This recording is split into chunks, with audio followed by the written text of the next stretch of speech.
In this video, I quickly want to chat about fitting a snorkel to any car, but specifically my 1997 Prado 95. It's a 3.4 litre V6 petrol automatic. I decided to fit the snorkel myself because I don't trust anyone else cutting holes into my car, and I wanted to make sure it's waterproof. So for that reason, I'd say do it yourself. But if I ever say in the video somewhere else that it's worth it to do it yourself, it's not. Just get it done. So I bought this one for super cheap. I paid 600 Rand. That's like, what, $30 in a bargain bin for the snorkel. It's a proper snorkel. There's nothing wrong with it. But I think these cars are getting less common, so they're not selling that many. So I bought it for cheap. So here is the process. The first thing was to remove all these covers from under the wheel arches. Now these clips are supposed to be reusable, but I can tell you after 28 years in the sun, in the heat, they aren't reusable. I couldn't reuse any of them, so I bought a whole tub full of aftermarket, I think 1,000 little pins or tabs and whatever, I don't know what to call it, clips, and they worked fine. So I replaced all of them. So once that is off, you have to remove that mud flap there as well. You can get access to the inside of the wheel arch. So the next thing, and this is probably the thing that I hated most, being a bit OCD, is to fit the paper template. So I cut it out and fitted it as best I could with even spacing around the edges. But no matter how I stuck it, I was never happy. But at the end, I just had to bite the bullet and start drilling holes that look like bullet holes. I sent a photo to my dad and he immediately phoned me. He thought I'm at the police station and I got hijacked because there were 5 small little holes in the car. So don't send photos before you explain. So the 5 small holes was easy, but then I had to cut the 80 millimeters, so 8 centimeter holes, 2 of them for the big air duct portion. Now that was quite scary, but once I started, I just had to keep going. There was smoke and I thought it was the blade. My wife warned me, she was filming, and I said don't worry, but it was in fact the drill, the Makita drill that was starting to smoke. I actually burnt out the motor. So don't use a cordless drill, use electric drill that you don't care much about. There is quite a lot of resistance.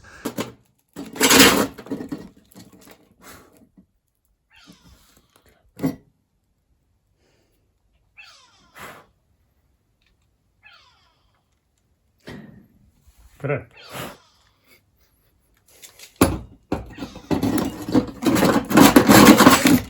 Oh shit.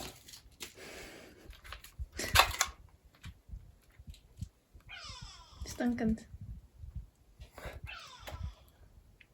Shove it. I don't know what's happening, but oh, the drill is smelling bad. I think it finally gave up. Oh, I'm so close. Oh, come on. Almost just want to keep going, but oh. Okay, we'll be back. So I borrowed my brothers to finish the holes, monitoring the temperature of the drill. But anyways, I got through. Then I took a hacksaw, cut out the little pointy bits between the 2 holes, and then started the fun bit of trying to get this bit in through that hole to line up. And that was quite tricky. You had to fiddle and bend and go crazy. You'll see it's a bit mangled here. This had to bend out. Otherwise, there's no way you're going to get that snorkel to fit through there. But you won't see it once it's all buttoned up. But anyways, it's a full day later. I started this morning and it's in. Now, I still need to line up this piece. I'll probably have to cut it. It goes through there and then it has to meet with the snorkel, the outside bit. And then somehow needs to go into this box. So I'm not done yet, but it's in. Then I painted all the holes. So that's another thing that I'm never sure will someone else do it. I'm sure they will. But anyways, I painted the holes so they don't rust. And then probably the bit that I should have spent more time on was drilling the holes in this A pillar. I think this is A pillar, it can't be B or C. So there is 4 holes that you drill right next to the glass. That was quite scary. But anyways, I measured it, but the thing is, this whole thing is in the way.